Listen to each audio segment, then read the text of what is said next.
And indeed, we're expecting more leaders of political parties to make their way here to the Results Centre either today or tomorrow.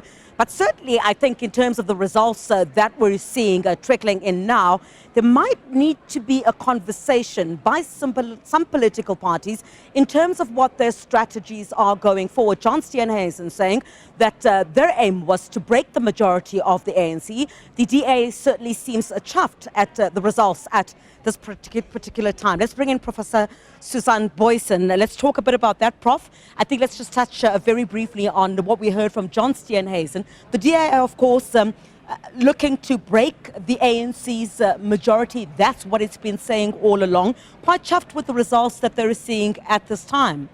Yes, I'm sure they are. Also by the fact that they have not shrunk as political party, so that presence was maintained and probably bolstered.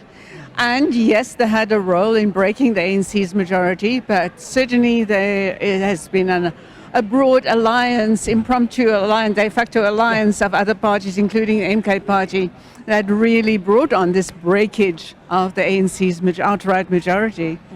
But key to this, looking at the results as they stand now, do you think that there are some political parties that need to go behind closed doors and look at their strategies? Clearly something has not worked.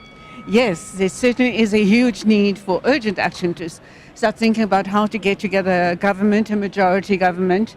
By the way, we hear that the ANC is having a big internal meeting today, consulting leadership across the provinces, top levels, as to how to take forward the coalition, possible, likely inevitable coalition negotiations, because we know not everybody in the ANC speaks with the same voice on the whom to form coalitions with. And I believe today's meeting is about thrashing out a common shared approach so that the ANC can have this unity of action across the country and not be diverted by provinces taking it in different directions. So that is a huge step one in thinking of and planning for a next government. It's been a bloodbath for smaller parties. I think there was a lot of focus also in the run-up to this election for what impact the smaller parties will have. As it stands in terms of the CSIR predictions, smaller parties, 6 will have 2 MPs each. Yes, my current calculations, yes, and those are the very few of them that will actually make it into parliament. There are dozens of these small parties, some better known than others, most of them really not known in terms of national profile and directives, but dozens of them will not make it anywhere near Parliament or the provincial legislatures for that matter. So they're really swelling the coffers of the IEC very nicely in terms of forfeited deposits.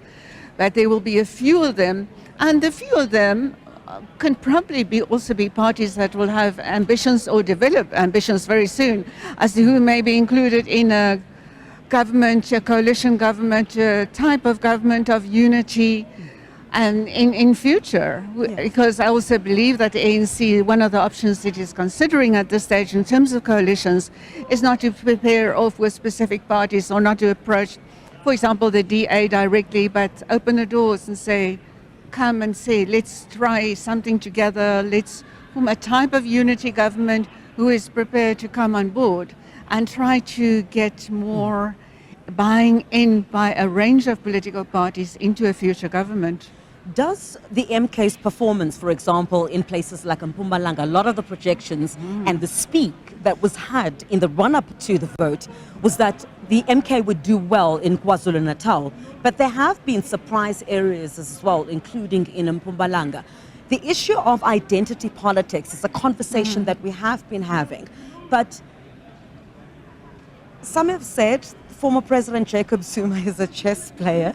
Has a lot of this work being done underground to get to what we're seeing the MK do right now? You know, Griselda, that is certainly what the MK people whom I've been interviewing have been telling me, that that is all planned, that nothing that is happening here or unfolding on the results boards has been by chance, and they connected to Zuma being the chess player. And they chuckle all the way and believe they have outmaneuvered the ANC and Cyril Ramaphosa in the ANC. And it's very interesting in their projections too. They say, But this is just their step one. Now it is to bring Ramaphosa to a fall.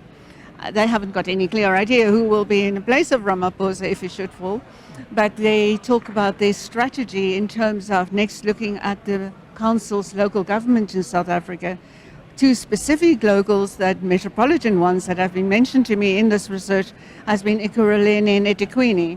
And what the MK is saying, that many of the ANC members in those and councillors in those municipalities are actually now MK people, and that they're ready to, sometime later this year, execute a mass resignation from those councils, force a whole bunch of local government by-elections and put MK people in place. So they seem to have some strategies. One doesn't always know to what extent it is being improvised on the moment of relating it to a researcher like me, but they seem to think this today and this week, what we're seeing on the boards is not the end of the story.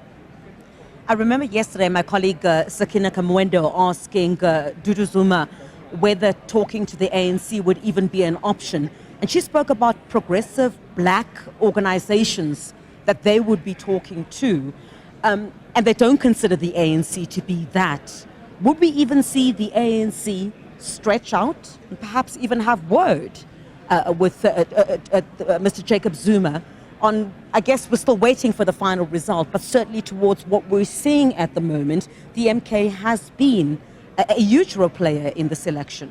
Yes, they are in many respects the story of the election, and they're the counterfoil of the ANC not doing well. They've been playing a big role in that.